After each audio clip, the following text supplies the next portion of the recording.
ৰাতিপুৱাৰ সময়খিনি ইমান ব্যস্ত ন 8টা বজাৰ স্কুল কি ঝামেলা ৰাতিপুৱা ফটাফট গৈ ওলালো টিফিন বনালো তাৰ পিছত গা পা ধুৱাই ল'ৰা ছোৱালীক স্কুল পঠোৱা এনেকুৱা প্ৰব্লেম হয় জানে কি ক'ব মানে তাৰ পিছত গৈ নিজে গৈ থৈ আহিছিলোঁ 3 কিলোমিটাৰ 3.5 কিলোমিটাৰে হ'ব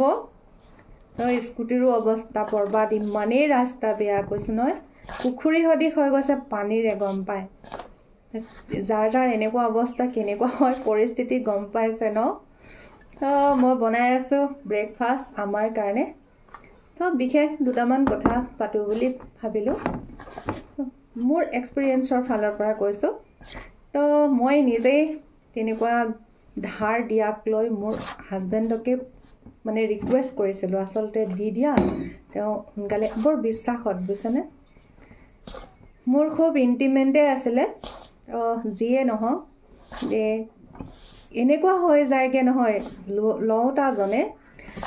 পইচাটো লোৱাৰ পিছত নহয় ভাবিবল নহয় যে দিব যে লাগে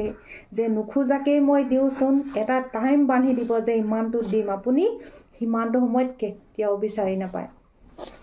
আপোনাক মই কৈ থলো কিন্তু কিছুমান মানুহ হয়তো তাৰ ভিতৰত বেলেগ হ'ব পাৰে দুই এজন কিন্তু তাৰ উদাহৰণ মোৰ ওচৰতে 3 জন মান তেনেকুৱা আছে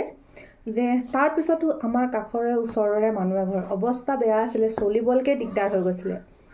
সেই সময়ত তেওঁকো দিয়া হল দেই বহুত নহলো ধৰক 1000 টকা হলো বা সেই 1000 টকা আজি বছৰ হৈ যাব মাহ বহুত হৈ যাব তাৰ ভিতৰত এটো চিন্তা নকৰে যে মানুহজনে ইমান জেনে হলো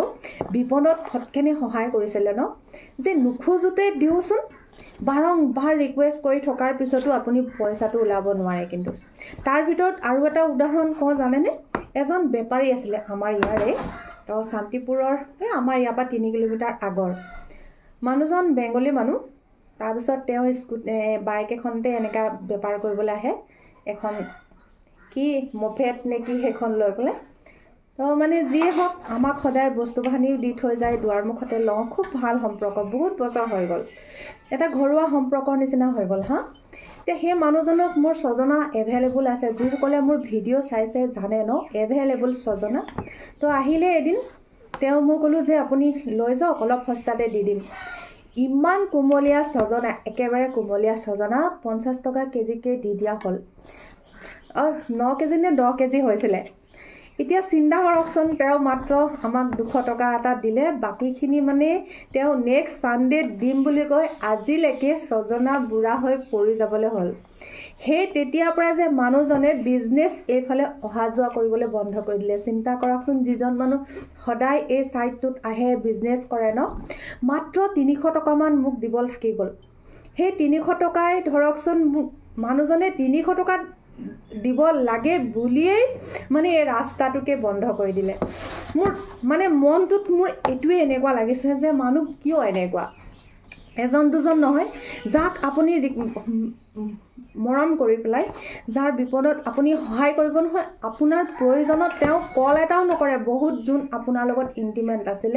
আপোনাৰ লগত ভাল সম্পৰ্ক আছিল আপোনাৰ সুখত দুখত কোনোটোতে এটা ফোন কলো নকৰিব আপোনাক চাবচোন তেওঁ মানে এনেকুৱা কিয় হয় ভাবি নাপাও আসলতে যে মানুহ কিয় এনেকুৱা হয়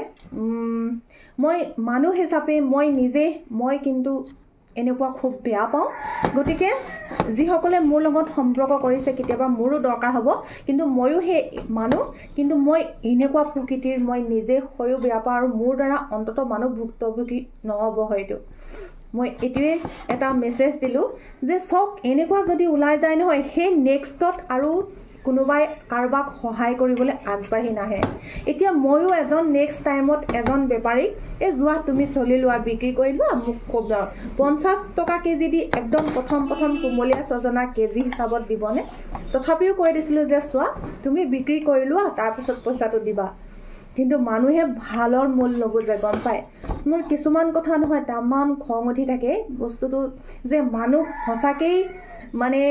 কি কম উপকাৰীক অজগৰে খাই যে কয় একদম তেনেকুৱা নিচিনা গম পায় নে মোৰ এক্সপেৰিয়েন্সৰ ফালৰ পৰা তো কমেন্টত জনাবচোন আপোনালোকৰ তেনেকুৱা হৈছে নেকি তো মনৰ কথা অকমান শেয়াৰ কৰিলো একেবাৰে সঁচা কথা দুটামান শ্বেয়াৰ কৰিলোঁ। ইয়াত কোনো মেকিং নাই যে সাৱধান হ'ব। ময়ো ক'লোঁ কাৰোবাক সহায় কৰাৰ আগতো 10 বাৰ ভাবিব। ভিডিঅ'টো ইমানেই। সকলোৱে ভালে থাকক, সুস্থ হৈ থাকক, তাৰেই কামনাৰে ধন্যবাদ।